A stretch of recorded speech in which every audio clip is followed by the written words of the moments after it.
Welcome to Indian scholarships friend. आज की इस वीडियो हम लोग एनएसपी स्कॉलरशिप पर बात करने वाले। तो आज की इस वीडियो में बात करने वाले कि एनएसपी स्कॉलरशिप पर जब इंस्टीट्यूट लॉगिन करके स्टूडेंट के फॉर्म को वेरीफाई करती है तो उनके सामने क्या क्या प्रोसेस आता है। आज की इस वीडियो में फुल डिटेल्स में बात करने वाले हो। बहुत सारे स्टूडेंट ये कमेंट कर रहे थे कि हमारी जो स्कॉलरशिप अमाउंट है वो किस बेस पर हमें रिसीव होती है और हमारे जो इंस्टीट्यूट है वो हमें डिफेक्ट करता है, रिजेक्ट करता है, वो कैसा क्या प्रोसेस होता है। आज की वीडियो में फुल डिटेल्स में पूरा प्रोसेस आपके सामने बताने वाला हो और वो स्कॉलरशिप अमाउंट आपकी किस बेसिस पे मिलते हैं ना वो भी आज की इस वीडियो में बताने वाला हूँ। तो चलिए बिना की देरी के वीडियो को स्टार्ट करते हैं। वीडियो को स्टार्ट करने से पहले आप हमारे चैनल पर नए हो, चैनल को सब्सक्राइब करके बेल आइकॉन जरूर प्रेस करिएगा।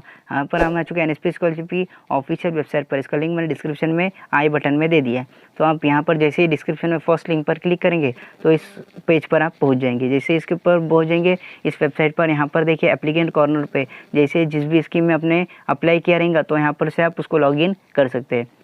तो यहाँ पर इंस्टीट्यूट आएंगे, इंस्टीट्यूट यहाँ पर देखिए इंस्टीट्यूट कॉर्नर में आएंगे। इंस्टीट्यूट कॉर्नर में लॉगिन इंस्टीट्यूट पर क्लिक करके लॉगिन इंस्टीट्यूट का फॉर्म वो कर लेंगे, यानी इंस्टीट्यूट उनका पोर्टल पर वो लॉगिन हो जाएंगे। जैसे लॉगिन इंस्टीट्यूट पर क्लिक करेंगे तो उनके सामने कुछ इस तरह का इंटरफेस नज़र आएगा। तो उनको उसकी इंस्टीट्यूट की यहाँ पर नोडल ऑफिसर, कौन से नोडल ऑफिसर लॉगिन कर रहे हैं तो इसके बाद यहाँ पर सिलेक्ट में गया सिलेक्ट करेंगे, यूज़र आईडी पासवर्ड डालने का ऑप्शन आएगा। ये जो कैप्चा यहाँ पर डाल के लॉगिन पर उनको भी क्लिक करने का ऑप्शन आएगा। तो लॉगिन जैसे ही कर लेंगे तो उनका वो पोर्टल लॉगिन हो जाएगा, फिर वो फॉर्म को वहाँ से वेरीफाई कर लेंगे।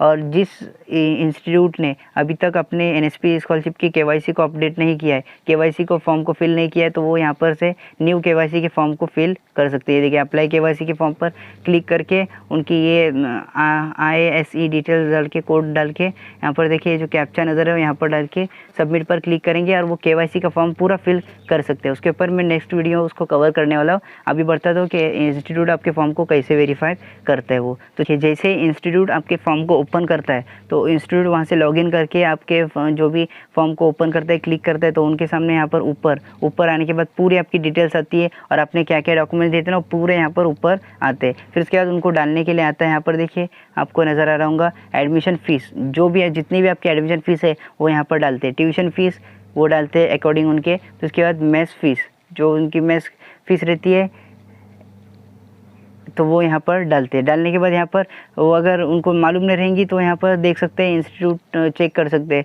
उनकी क्या फ़ीस है, उसके अकॉर्डिंग वो डालते हैं। वो ये डालते हैं, वो फ़ीस डालते हैं। फिर उसके बाद फ़ीस डालने के बाद नीचे आते हैं। नीचे आने के बाद यहाँ देखिए आपको रिमार्क का ऑप्शन लिख कर आता है। तो रिमार्क के ऑप्शन में आने के बाद वो रिमार्क डालते हैं कि कैसा फॉर्म है। अगर उनको कोई यहाँ पर जैसे कि रिजेक्ट या फिर डिफेक्ट करना होगा तो यहाँ पर वो रिमार्क उसी हिसाब से लिखते हैं कि अगर रिजेक्ट करना होगा तो फेक लिखते हैं कि स्टूडेंट ये फेक है, इसलिए मैं फॉर्म को रिजेक्ट कर रहा हूँ। अगर डिफेक्ट करना होगा, जैसे कि डिफेक्ट करना होगा तो ही उनके पोर्टल पर नज़र आते हैं। तो डिफेक्ट यहाँ पर करके उसका रिमार्क लिख सकते हैं, क्या उसमें डिटेल्स अधूरी है या फिर गलत है, तो वो लिख के डिफेक्ट पर क्लिक करते हैं। और यहाँ पर देखिए ये जो आपके सामने नज़र आ रहा है सबमिट का बटन, इसके ऊपर नीचे क्लिक करते हैं तो वो फॉर्म डिफेक्ट हो जाता है। रिजेक्ट पर भी ऐसे करते हैं तो क्लिक करते हैं, वो फॉर्म रिजेक्ट हो जाता है। अभी यहाँ पर देखिए अब अगर वेरीफाई उनको फॉर्म को करना होगा तो यहाँ पर वो रिमार्क कोई नहीं लिखते, फॉर्म बराबर होता है इसलिए तो वेरीफाई करते वो। इसलिए वेरीफाई पर क्लिक करने से पहले इसको वो ये जो आपके सामने डिक्लेरेशन यहाँ पर नज़र आ रही है इस डिक्लेरेशन पर क्लिक करके उसको डिक्लेरेशन को टिक कर देते, तो उसके बाद वेरीफाई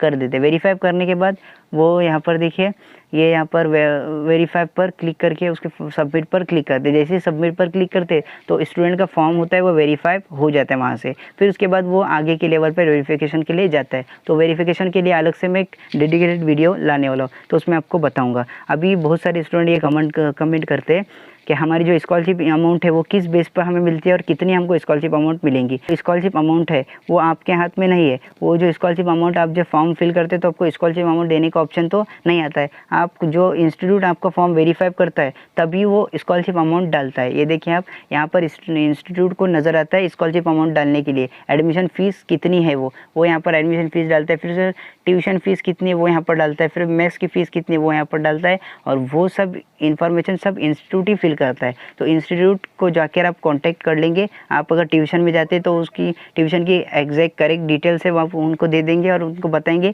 कि मेरी ट्यूशन की इतनी फ़ीस है तो आप इतनी मेरी फ़ीस डाल दिए वहाँ पर ट्यूशन की। मेस की फ़ीस है तो आप अगर ज़्यादा होंगी तो आप वहाँ पर जाकर देख सकते हैं, मेस की फ़ीस वगैरह डाल सकते हैं। तो वो फ़ीस डालने के बाद ही वो फॉर्म को क्या करते हैं इंस्टीट्यूट वेरीफाई करते हैं। तो फ़ीस डालने डालने का ऑप्शन इंस्टीट्यूट के पास ही आता है, वो स्टूडेंट को कोई नहीं मिलता है। और फिर वो फीस डालने के अकॉर्डिंग ही आपकी स्कॉलरशिप अमाउंट आती है आपको। वो फीस जिस हिसाब से होंगी उस हिसाब से आपको स्कॉलरशिप अमाउंट दी जाएंगी, तो उस हिसाब से ही आपको स्कॉलरशिप अमाउंट मिलती है। तो ये आपका एक डाउट क्लियर हो गया। इंस्टीट्यूट को ही फीस डालने का ऑप्शन आता है यहाँ पर, तो इंस्टीट्यूट ही आपकी फ़ीस फिल करती है कि आपकी फ़ीस कितनी है वो कॉलेज की एडमिशन की। तो आपको फिर तो फीस डालने का ऑप्शन नहीं आता है, इंस्टीट्यूट को ही यहाँ पर ऑप्शन आता है। तो इंस्टीट्यूट यहाँ से आपके फॉर्म को फिर ये डिक्लेरेशन पर क्लिक करके वेरीफाई कर देती है और ये सबमिट का बटन है इसके ऊपर क्लिक कर देती है, तो आपका फॉर्म सबमिट हो जाता है। इंस्टीट्यूट को अगर डिफेक्ट करना होगा तो डिफेक्ट करती है। यहाँ पर डिफेक्ट के लिए यहाँ पर ये डिक्लेरेशन पर क्लिक नहीं करना होता है, यहाँ पर उसको रीज़न डालना होता है कि किस वजह से उनके फॉर्म को डिफेक्ट किया जा रहा है। तो डिफेक्ट का रीज़न डालते हैं, फिर उसके बाद डिफेक्ट पर क्लिक करके यहाँ पर देखिए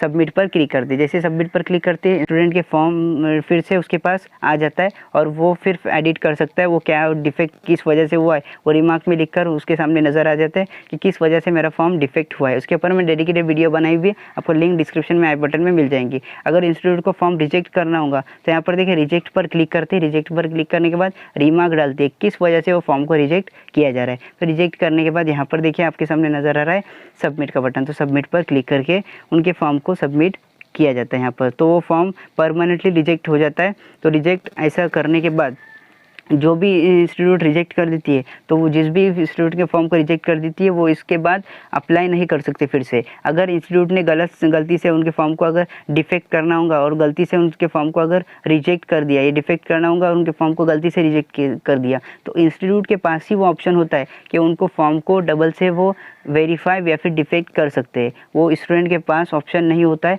ना ही किसी दूसरे नोडल ऑफिसर के पास होता है। अगर जिस नोडल ऑफिसर ने आपके फॉर्म को डिफेक्ट किया होगा या फिर आपके फॉर्म को रिजेक्ट किया होगा तो उसके पास आप कांटेक्ट करेंगे, और अगर इंस्टीट्यूट ने आपके फॉर्म को रिजेक्ट किया होगा तो उसके पास ही कांटेक्ट करके उनको बोलेंगे कि मेरा फॉर्म या तो फिर डिफेक्ट कीजिए या तो फिर वेरीफाई कीजिए। उनके पास ही ऑप्शन होता है, दूसरे किसी के पास आपको ऑप्शन वो देखने के लिए नहीं मिलेगा। जो डिफेक्ट या फिर रिजेक्ट करता है उसके पास ही ऑप्शन होता है कि वो फॉर्म को रिजेक्ट से डिफेक्ट कर सकता है या फिर वेरीफाई कर सकता है। तो ये सब डाउट आपके इसके अंदर क्लियर हो गए।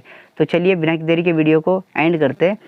वीडियो को एंड करने से पहले अगर चैनल को अब तक सब्सक्राइब नहीं किया, सब्सक्राइब करके बेल आइकॉन ज़रूर प्रेस करिएगा।